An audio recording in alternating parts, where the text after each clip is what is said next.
ہمیں اپنے اندر صحابہ والی صفات پیدا کرنی ہے.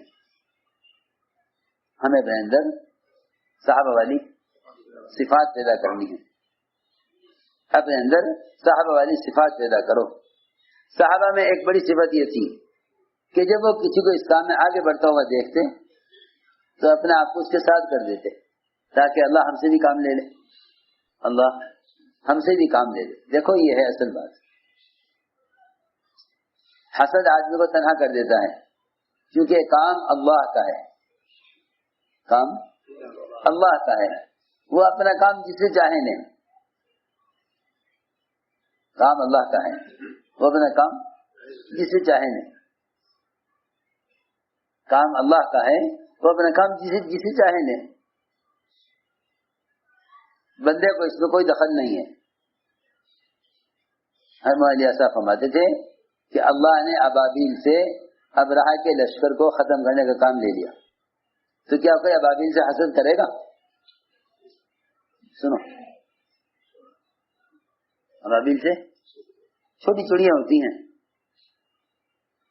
جنہوں نے اپنی چوچ میں کنکر لے کر ابرہہ کے ہاتھیوں کو چھلنی کر دیا.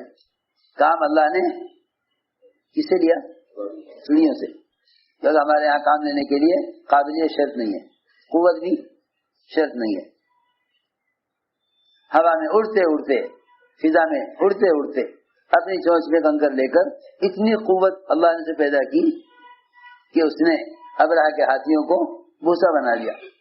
جو کنکر آتی تھی وہ ہاتھیوں کی ہڈیوں میں سے اور گوشت میں سے پار ہو جاتی تھی. یہ قوت ہے. اللہ جسے چاہے کام لے لیں. یہ نہیں کہا جائے گا انہوں نے کام کیوں کیا، اللہ نے کام لے لیا. صحابہ کا مزاج یہ تھا کہ جب وہ دیکھتے کوئی کام کر رہا ہے تو پھر اپنے آپ کو اس کے ساتھ کر دیا کرتے تھے. اپنے آپ کو اس کے ساتھ کر دیا. اتقوا اللہ وکونوا مع الصادقین، کہ اللہ سے ڈرو اور سچوں کے ساتھ ہو جاؤ. تو جس کو بھی آگے بڑھتا ہوا دیکھتے تھے صحابہ ان کے ساتھ ہو جایا کرتے تھے. یہ نہیں کہ ہمارے ہوتے ہوئے فلاں سے کام کیوں لیا گیا. یہ میں آپ کو بتا رہا ہوں. کام کرنے والوں کے کام سے محروم ہونے کا سبب ہے. یہ کام کرنے والوں کے کام سے محرومی کا سبب ہے کہ ہمارے ہوتے ہوئے فلاں سے کام کیوں لیا گیا. یہ ہے محرومی کا سبب کہ ہمارے ہوتے ہوئے فلاں سے کام کیوں لیا گیا. کیونکہ جنہیں اپنے عمل میں یہ پیش کرنے میں اللہ سے ڈر لگتا ہے نا، وہ ہر کام کو، ہر ذمہ داری کو ڈرتے ہوئے لیتے ہیں تو اللہ اس پر ان کی مدد کرتے ہیں. اور جنہیں اللہ کے یہاں عمل کے پیش کرنے کا خوف نہیں ہوتا وہ اپنے آپ کو عمل کا مستحق سمجھ کر مطالبہ کرتے ہیں. مخلص آدمی مطالبہ نہیں کرے گا کیونکہ وہ تو جو عمل اسے دیا جا رہا ہے کرنے کے لیے اس کو اللہ کے سامنے پیش کرنے سے ڈر رہا ہے. وہ مزید کا مطالبہ کیسے کر سکتا ہے؟ سنو غور سے. انہوں نے ایسا فرماتے تھے قرآنوں سے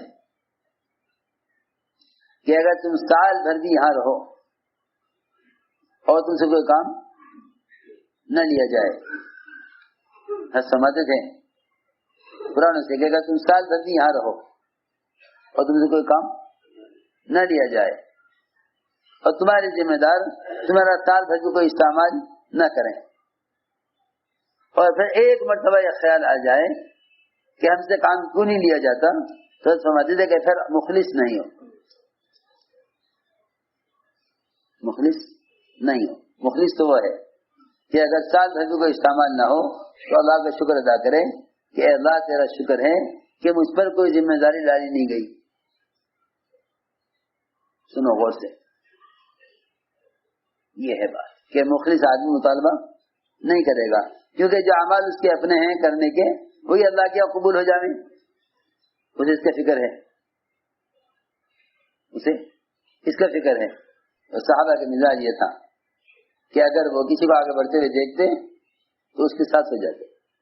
آپ نے فرمایا کہ یمنی تلوار کون لے گا؟ تو عمر کھڑے ہوئے، یہ مجھے دیجیے. فرمایا نہیں. پھر فرمایا یمنی تلوار کون لے گا؟ حضرت زبیر کھڑے ہوئے، عرض کیا مجھے دیجیے. فرمایا کہ نہیں. حالانکہ دونوں بڑے، دونوں پرانے، حضرت زبیر بھی اور حضرت عمر. دونوں بڑے دونوں پرانے دونوں کو نہیں دی. تیسرا اعلان ہوا اس تلوار کو کون لے گا جو اس کا حق ادا کرے. حق ادا کرنے کے ڈر سے یہ دونوں بڑے پیچھے ہٹ گئے. یہ ہے سوچنے کی بات. دونوں بڑے پیچھے ہٹ گئے کہ نہیں بھائی حق ادا کرنا اپنے بس کی بات نہیں ہے. دونوں پیچھے ہٹ گئے. ان کے درمیان میں چھوٹے اور نئے صحابی ابو دجانہ وہ کھڑے ہوئے. عرض کیا مجھے دیجیے میں اس کا حق ادا کروں گا. آپ نے تلوار ان کو دے دی. یہ کوئی ہے سوچنے کی بات, یہ ہے غور کرنے کی بات. تلوار دے دی آپ نے چھوٹے کو, تو یہ دونوں نعوذ باللہ ناراض ہو کر پیچھے نہیں ہٹ گئے کام چھوڑ کر کہ بھئی چھوڑو, کیونکہ ہم بڑے تھے ہمیں دیا نہیں اور چھوٹے کو دے دی. ہمارے ساتھ وہ معاملہ نہیں ہوا جس کے ہم اہل تھے. سنو غور سے. حضرت زبیر رضی اللہ تعالی عنہ جب یہ دیکھا کہ تلوار آپ نے ابو دجانہ کو دے دی تو زبیر رضی اللہ تعالی عنہ ابو دجانہ کے پیچھے پیچھے چلے کہ آخر اس کے اندر اللہ نے کیا صفت رکھی ہے کہ ہمارے ہوتے ہوئے اللہ ان سے کام لے رہے. ابو دجانہ کے پیچھے پیچھے زبیر اور دیکھا ان کے عمل کو اور دیکھ کر کہنے لگے کہ اللہ کے رسول ہی جانتے ہیں کہ کیا کام کس سے لینا ہے. ان کی صلاحیت سے ہم واقف نہیں تھے. اللہ جانے, اللہ کے رسول جانے کس سے کیا کام لینا ہے. میں نے ایک بات عرض کی ہے کہ کام اللہ کا ہے, کام اللہ کا ہے. وہ اپنے کام کے لیے اس کو چاہیں گے منتخب کریں گے. کام اللہ کا ہے, اپنے کام کے لیے جس کو چاہیں گے منتخب کریں گے. جب یہ انتخاب اللہ کی طرف سے ہے تو حسد کرنے کا مطلب یہ ہوا کہ ہم اللہ کی تقسیم سے اختلاف کر رہے ہیں. اللہ کی تقسیم سے اختلاف. سنو کہ تو نے فلاں کو یہ چیز کیوں دی ہے, اوہو یہ بہت بڑی بات ہے. حسد کرنا اللہ کی تقسیم سے اختلاف کرنا ہے. حسد کرنا اللہ کی تقسیم سے اختلاف کرنا ہے. حسد کرنا اللہ کی تقسیم سے اختلاف کرنا ہے. تو اللہ تعالی کا پھر دستور یہ ہے کہ جو حسد کرتا ہے اللہ اس کو خیر سے محروم کر دیتے ہیں. یہ حدیث میں آتا ہے کہ حسد نیکیوں کو ایسا کھا کے ختم کر دیتا ہے جس طرح آگ رکھیوں کو کھا کے ختم کر دیتی ہے. وجہ یہ ہے کہ حسد کرنا اللہ کی تقسیم سے اختلاف کرنا ہے. حسد کرنا اللہ کی تقسیم سے اختلاف کرنا ہے. اس لیے میرے دوستو عزیزو, جب کام میں لوگوں کو آگے بڑھتے ہوئے دیکھو تو ان کا تعاون کرو, ان کا تعاون کرو. جی ہاں, حسد تعاون سے روک دیتا ہے. حسد تعاون کرنے سے روک دیتا ہے. جی, حسد کرنے والا اپنے چھوٹے کا تعاون نہیں کرے گا, اپنے چھوٹے کا تعاون نہیں کرے گا. حالانکہ یہ کام اجتماعی کام ہے, یہ کام اجتماعی کام ہے اور اجتماعی کام ایک دوسرے کے تعاون سے ہوتے ہیں. اجتماعی کام ایک دوسرے کے تعاون سے ہوتے ہیں. حضور اکرم صلی اللہ علیہ وسلم جب گھر میں داخل ہوتے تو اپنے گھر والوں کے کام میں مدد کرتے. تعاون کا مطلب ہے ایک دوسرے کی کام میں مدد کرنا, ایک دوسرے کی مدد کرنا کام میں. آپ گھر میں داخل ہوتے تو عائشہ رضی اللہ فرماتی ہیں کہ گھر والوں کے کام میں آپ ہاتھ بٹاتے تھے. گھر والوں کے کام میں ہاتھ بٹاتے. یہ نہیں کہ ہم تو نبی ہیں ہمارا کام یہ نہیں ہے, بلکہ گھر والوں کے کام میں ہاتھ بٹاتے. تو میں نے عرض کیا کہ یہ کام اجتماعی کام ہے. اس کام میں ایک دوسرے کا تعاون کرو, ایک دوسرے کا تعاون کرو.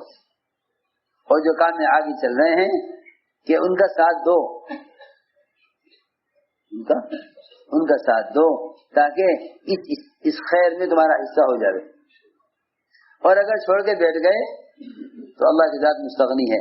اللہ نے صحابہ سے فرما دیا، ان سے صحابہ سے فرما دیا ان تتولوا یستبدل قوما غیرکم، اگر تم نہیں کرو گے تو ہم تمہیں ہٹا کے دوسروں کو لائیں گے. ثم لا یکونوا امثالکم، پھر وہ کام کرنے والے ایسے ہوں گے کہ وہ تمہاری طرح نکمے نہیں ہوں گے. اس لیے اللہ کی ذات مستغنی ہے، اس کا دین و دعوت بھی مستغنی ہے. ہم سب محتاج ہیں، ہم سب محتاج ہیں. جی ہاں، ہم سب محتاج ہیں. محتاج بن کر چلو. کیا بن کر؟ محتاج بن کر چلو. مستغنی بن کر نہیں بلکہ محتاج بن کر، کہ ہم محتاج ہیں. مستغنی تو اللہ کی ذات ہے، بس مستغنی تو وہ اللہ کی ذات مستغنی ہے، باقی سب محتاج ہیں. انتم الفقراء الی اللہ، انتم الفقراء الی اللہ، کہ تم سب جتنا اللہ کا غیر ہے وہ سارا محتاج ہے. جس طرح اللہ کی ذات مستغنی ہے اس کا دین و دعوت بھی مستغنی ہے. اگر تم نہیں کرو گے، صحابہ سے فرمایا اگر تم نہیں کرو گے تو اللہ دوسروں کو لائیں گے، اللہ دوسروں کو لائیں گے. اس لیے میرے دوستو عزیزو، اس کام میں آگے بڑھنے کے لیے دو چیزیں اصل ہیں، ایک اخلاص اور دوسرے قربانیاں. ایک اخلاص، دوسرے قربانی. تعلقات سے اس کام میں آگے نہیں بڑھتے. اس کام میں آدمی مخلوق کے تعلق سے آگے نہیں جا سکتا. دنیا کے کاموں میں مخلوق کے تعلقات سے اور سفارشات سے اور رشوتوں سے بھی لوگ آگے بڑھ جاتے ہیں. رشوت سے ملازمت مل جائے گی، رشوت سے ملازمت مل جائے گی. لیکن یہاں معاملہ دوسرا ہے. یہاں اللہ کے تعلق سے آگے بڑھا جائے گا، مخلوق کے تعلق سے آگے نہیں بڑھ سکتا. اس لیے اپنے آپ کو اللہ کے یہاں قربانی سے قبول کروانا ہے. اپنے آپ کو اللہ کے یہاں قربانی سے قبول کروانا ہے. ہر ایک کے لیے چلنے کا میدان ہے، ہر ایک کے لیے چلنے کا میدان ہے. واقعی میں عرض کروں، ہم اصل کام کو چھوڑ کر انتظام میں پھنس گئے. اب شکایت یہ ہے کہ مجھ سے کام نہیں لیا جاتا. ہر ایک کو شکایت ہے کہ مجھ سے کام نہیں لیا. حالانکہ کام یہ تھا کہ تم ایک مسلمان کے پاس جا کے اس کا کلمہ ٹھیک کرا دو. ایک مسلمان کو دعوت دے کر اس کو دن بھر محنت کر کے اسے ہر مسلمان کو اللہ کے فریضے پر لے آؤ. کام یہ تھا. کام اس سے کوئی روکے گا؟ بولو بھائی، اس سے کوئی روکے گا کہ تم نے بغیر مشورے کے 4 آدمیوں کو کلمہ کیوں سکھلایا؟ سنو تو صحیح، میں کچھ کہہ رہا. مشورے جھگڑے وہ تو سارے بیان تقریر پر ہیں کہ فلاں کا بیان کیوں نہیں ہوا اور فلاں کا بیان کیوں ہوا، فلاں انتظام فلاں کو کیوں دیا گیا، فلاں انتظام فلاں کو کیوں دیا گیا، مجھے کیوں نہیں دیا گیا. سنو تو صحیح، سارے جھگڑے اس میں ہیں جس کا کام سے کوئی تعلق نہیں. سارے جھگڑے ان چیزوں میں ہیں جس کا کام سے دور کا بھی کوئی تعلق نہیں ہے. کام میں کوئی اختلاف نہیں ہے. آپ طے کریں کہ مجھے آج 20 آدمیوں کا کلمہ ٹھیک کرانا ہے. آپ کو کھانے کا بھی وقت نہیں ملے گا، بیوی سے ملنے کا وقت نہ ملے گا، دکان پہ جانے کا وقت نہ ملے گا کہ 20 آدمیوں کلمے کا الفاظ درست کرانے میں اتنا وقت چاہیے. میں صاف کہہ دوں، ہم بنیادی کام سے آگے بڑھ چکے ہیں چھوڑ کر. اب انتظامی امور کا کرنا کام بن گیا ہے. اس میں شکایتیں ہیں. ہم سے تو کام ہی دیا گیا تھا بھائی، کام یہ تھا کہ تم ایک مسلمان کا کلمہ ٹھیک کرا دو. تم لوگوں کو پیار محبت سے سمجھا کر مسجد جامع میں لا کر جوڑ دو. اس سے تمہیں کسے روکا ہے؟ اصل کام تھا انفرادی دعوت، وہ تو ختم ہوا. امت مرتد ہوتی رہے گی، ساتھ ہی آپس میں انتظام میں جھگڑتے رہیں گے. جو سنو عجیب بات ہے، جو کام نہیں تھا اس میں اختلاف کر کے کام سے بھی بیٹھ گئے. گشت کیوں نہیں کر رہے کہ اختلاف ہو گیا. تعلیم کیوں نہیں بیٹھ رہے کہ اختلاف ہو گیا. سوچو تو صحیح کتنے نقصان کی بات. جو اصل کام تھا اس کو تو چھوڑ دیا، اور جو انتظامی چیزیں تھیں ان کو کام سمجھ لیا. اس لیے میں عرض کر رہا کہ ہم میں سے ہر ایک یہ طے کرے کہ مجھے روزانہ اتنے افراد کو خود دعوت دینی. تو سارے فتنوں کا، سارے اختلافات کا، سارے جھگڑوں کا علاج ہے کہ کام کی طرف آ جاؤ. کیونکہ جب کام کے مقصد سے آگے بڑھ جائیں گے تو سب تھک جائیں گے، سب تھک جائیں گے. کام کے مقصد سے آگے بڑھ جائیں گے، سب تھک جائیں گے. وہ کہیں گے پہلے یہ مسئلہ حل کرو، پہلے یہ مسئلہ حل کرو. لو ان کا گشت بھی ختم، ان کی ملاقاتیں بھی ختم. دن بھر ایک ایک مسلمان پر جان مارنے کی کوشش ختم.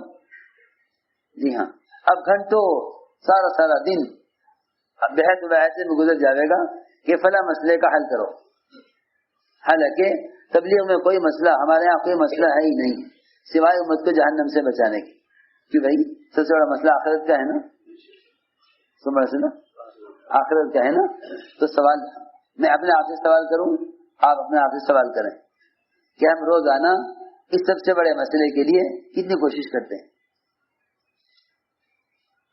کوئی کہے گا نہیں شورا کا مسئلہ حل کرو، کوئی کہے گا نہیں فلاں اختلاف اسے حل کرو.